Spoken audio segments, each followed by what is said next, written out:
Tennyson's Ulysses is an example of the dramatic monologue. We'll see this form really blossom in the work of Robert Browning.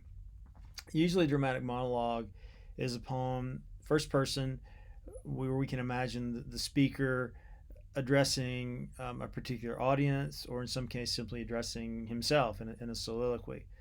But usually, the dramatic monologue is rendered dramatic on two levels. One, we see the overt struggle of the particular character. So here we see Ulysses struggling with, should I stay home where I'm a king, where I'm beloved of my wife and my son, or should I go back out into the realm of adventure again? Should I make a name for myself as a great explorer?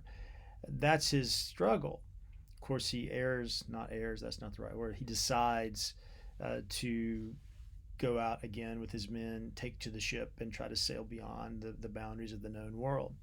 But also in the dramatic monologue, there's usually a covert tension as well, a covert drama that is between what the speaker thinks about himself and what is true of himself that he's unaware of.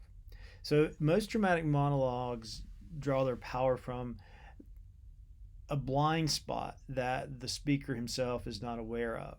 So the dramatic monologue generally uses dramatic irony to show this tension between what the speaker knows about himself and does not know about himself.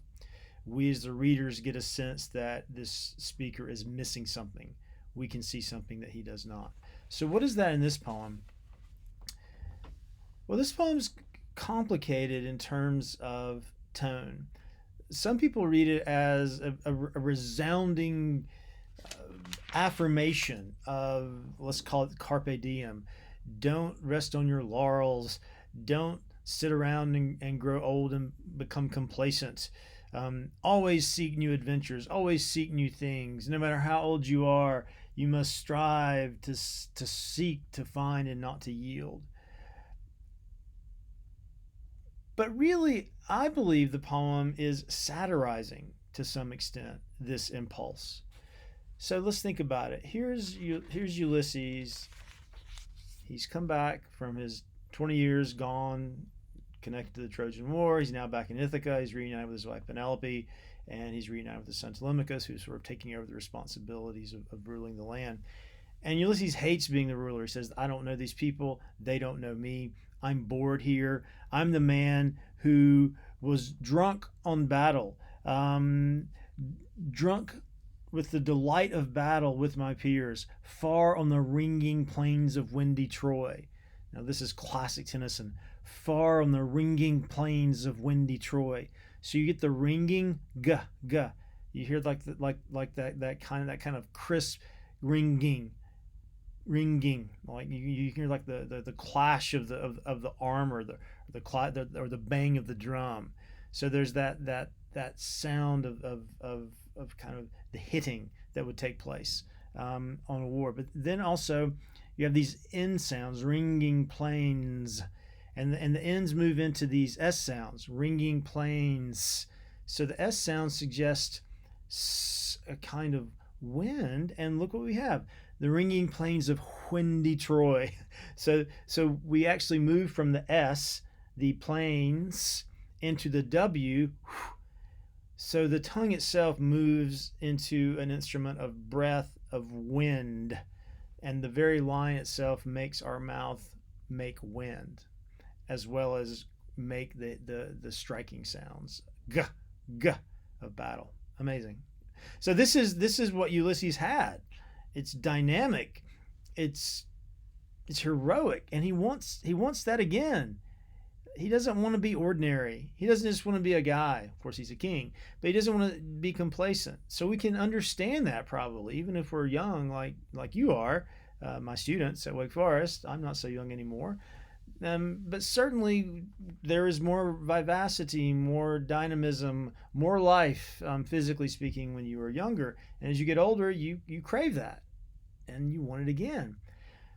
So what's Ulysses going to do? He's like, okay, let me get all my men together, and we're gonna get the band back together, and we're gonna go back out again. And he says near the end of the poem, what am I going to do?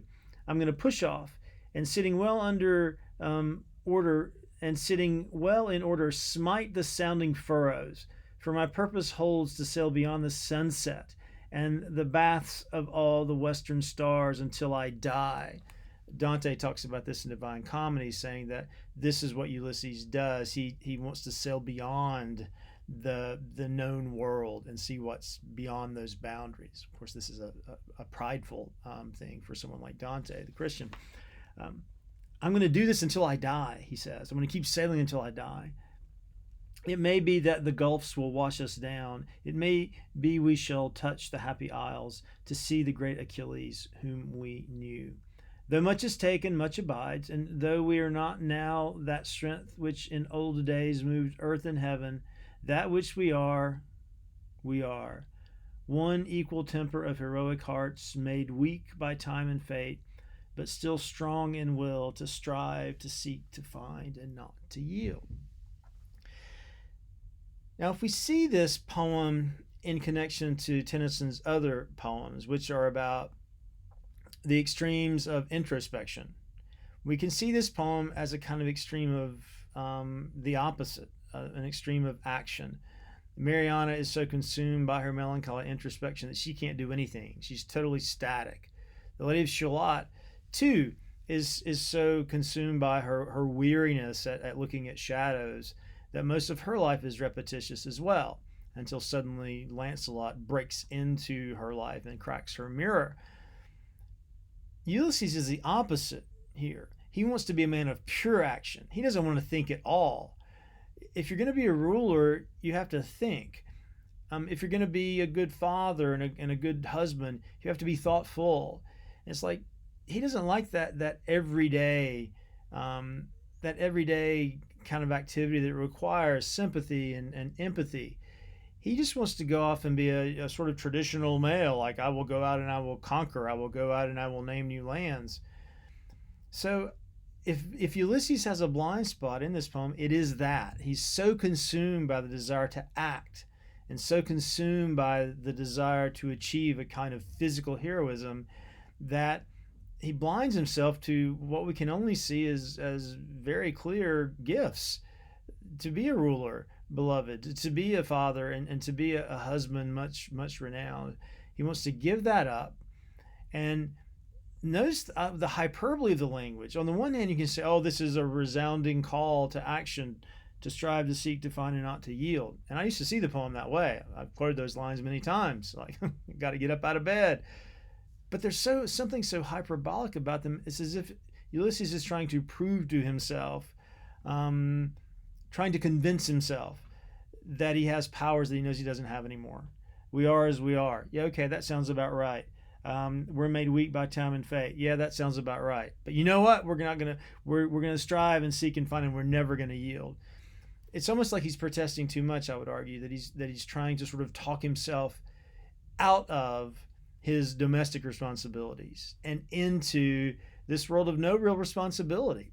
He just wants to be a kind of young man again, almost a boy again, hanging out with his mates and trying to go on adventures. And you may say when you're a young person that's okay, but as you age, that's not what you do so much anymore. You have responsibilities. So here's a man abdicating responsibility. He's abdicating his throne. He's abandoning his wife. He's abandoning his son to go out on this adventure. So I think the poem as dramatic monologue, on the surface level, we see Ulysses struggling with, do I stay home or do I go? He decides to go. But underneath, there's this tension between what Ulysses thinks is true of himself. He's ready to be a warrior again, and that's what he should do.